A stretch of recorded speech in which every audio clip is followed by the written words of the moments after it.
जिसे यहाँ कांग्रेस, बीजेपी, सपा व अन्य सभी विरोधी पार्टियां किस्म किस्म के षड्यंत्र व हथकंडे आदि इस्तेमाल करके इसे रोकने का हर संभव पूरा प्रयास करेगी। और इस संदर्भ में वैसे आप लोगों को ये मालूम है कि सन 2007 में यूपी में बीएसपी की ही अकेले ही पूर्ण बहुमत की सरकार बनने के बाद फिर बीएसपी की सर्वजन हिताय व सर्वजन सुखाय की रही कार्यशैली से पूरे देश में बीएसपी के बढ़ते हुए प्रभाव को देखकर फिर यहाँ सभी जातिवादी, संकीर्ण व पूंजीवादी पार्टियों ने अंदर आपस में एकजुट होकर अपनी पार्टी को यहाँ सत्ता में वापस नहीं आने दिया है। साथ ही देश के अन्य राज्यों में भी अपनी पार्टी को आगे नहीं बढ़ने दिया है, क्योंकि बीएसपी के यहाँ अकेले ही सत्ता में आने पर यहाँ यूपी में सन 2007 में बीएसपी के यहाँ अकेले ही सत्ता में आने पर इनको ये डर था, सभी जो जातिवादी पार्टियां हैं इनको ये डर था कि यदि बीएसपी को आगे बढ़ने से नहीं रोका गया तो फिर ये पार्टी केंद्र की सत्ता तक भी जरूर पहुंच सकती है, जिससे घबराकर फिर बीएसपी को पुनः या सत्ता में आने से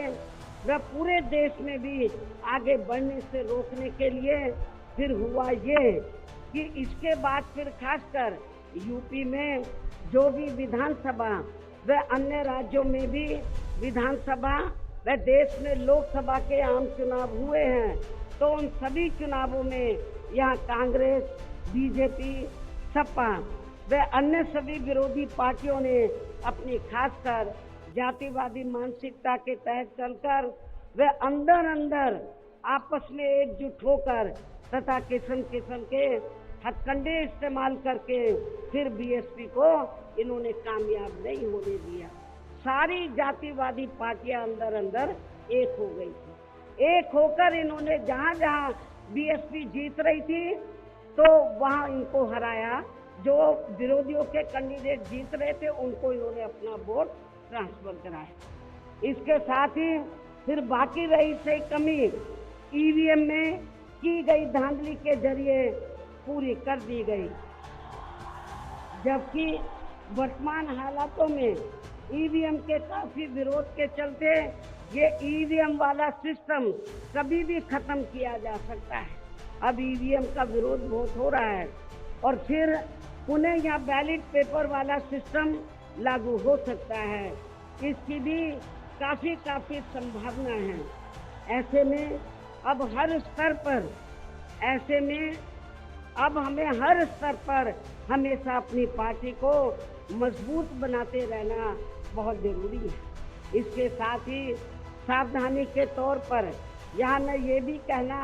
चाहूंगी कि अब तो पूरे देश में विरोधी पार्टियों ने बीएसपी को कमजोर करने के लिए एक और षड्यंत्र ये रचा है कि अब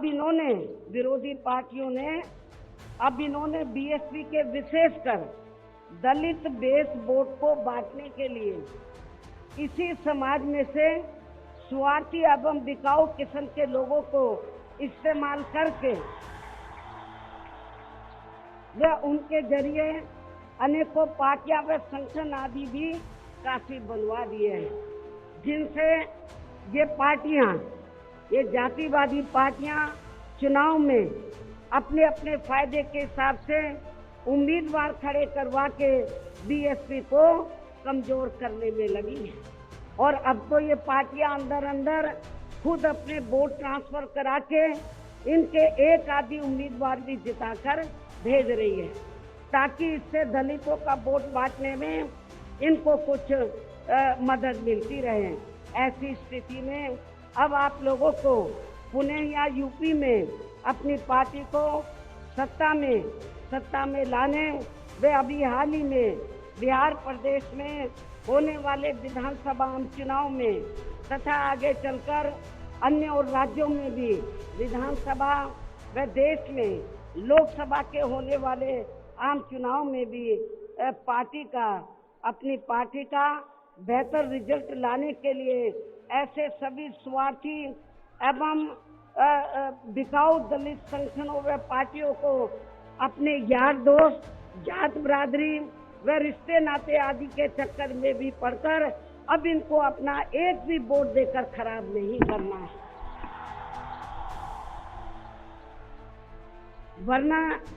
फिर इसका पूरा लाभ या विरोधी पार्टियों को ही मिलता रहेगा। जिसे भी खास ध्यान में रखकर अब हर छोटे बड़े चुनाव में आप लोगों को अपना एक भी वोट ऐसे सभी स्वार्थी एवं बिकाऊ पार्टियों एवं संगठनों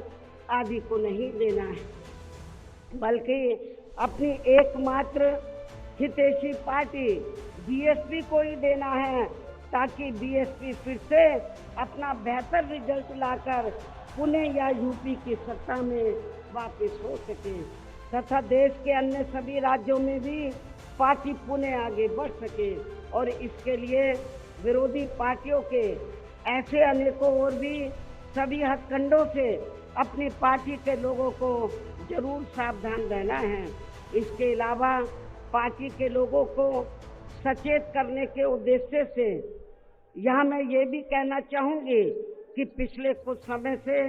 दुनिया के अनेकों देश किसी न किसी मुद्दे को लेकर हुए बवाल व हिंसा आदि से काफी ग्रसित रहे हैं और ये सिलसिला अभी भी जारी है। लेकिन अपने भारत देश को भी जैसे इसका कुछ नजला लगना शुरू ही हुआ था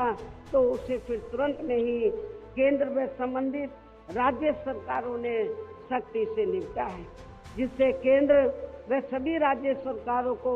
आगे भी काफी सतर्क रहना होगा।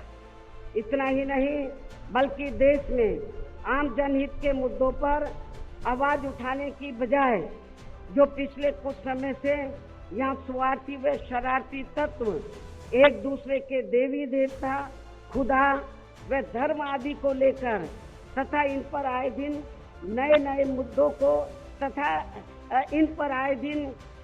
मुद्दों को निकालकर देश में बवाल व हिंसा आदि पैदा करने की कोशिश में लगे रहते हैं और फिर इनकी आड़ में राजनीति करते हैं। ये भी देश हित में ठीक नहीं है, जबकि इन सब मामलों में सभी को भारतीय संविधान के मुताबिक चलना चाहिए, साथ ही सभी धर्मों का पूरा आदर सम्मान भी करना चाहिए और इनके सदियों से चले आ रहे धार्मिक नियम, मान्यताएं व परंपराएं आदि में भी किसी को दखल देना उचित नहीं है और ना ही इनकी आड़ में आई लव आदि की कोई राजनीति नहीं करनी चाहिए। इसके अलावा जहां तक पिछले दिनों जम्मू कश्मीर के पर्यटक स्थल पहलगांव में हुई आतंकी घटना का सवाल है, जिसमें काफी महिलाओं के सिंदूर उजड़ गए थे, तो ये अत्यंत ही दुखद व चिंता की बात है। हालांकि इस घटना को होने से रोका जा सकता था, बशर्ते यदि उस समय सरकार द्वारा इस पर्यटक स्थल पर सुरक्षा का उचित प्रबंध किया होता, जो नहीं किया गया था। साथ ही हमारी विदेश नीति भी हमेशा देश व जनहित में ही होनी चाहिए और इस मामले में अभी हाल ही में अमेरिका द्वारा लगाए गए भारी टैरिफ से भी केंद्र सरकार को काफी सचेत रहने की जरूरत है और इसी परिप्रेक्ष्य में इन्होंने स्वदेशी उत्पाद को बढ़ावा देने पर जोर देकर जो देश को आत्मनिर्भर बनाने की बात कही है, तो ये हवाई ना होकर बल्कि जमीनी हकीकत में भी लोगों को होता हुआ नजर आना चाहिए, जिसका फिर हमारी पार्टी भी जरूर स्वागत करे। और अब इन सब बातों को मद्देनजर रखते हुए पूरे देश में अपनी पार्टी को हर स्तर पर मजबूत बनाना व इसे आगे बढ़ाना भी बहुत जरूरी है और खासकर इस बार यूपी में बीएसपी की अकेले ही पूर्ण बहुमत की यहाँ सरकार जरूर बनाना है और ये इसलिए भी बहुत जरूरी है क्योंकि बीएसपी के सत्ता से हटने के बाद जब से यहाँ सपा व बीजेपी की सरकार बनी है,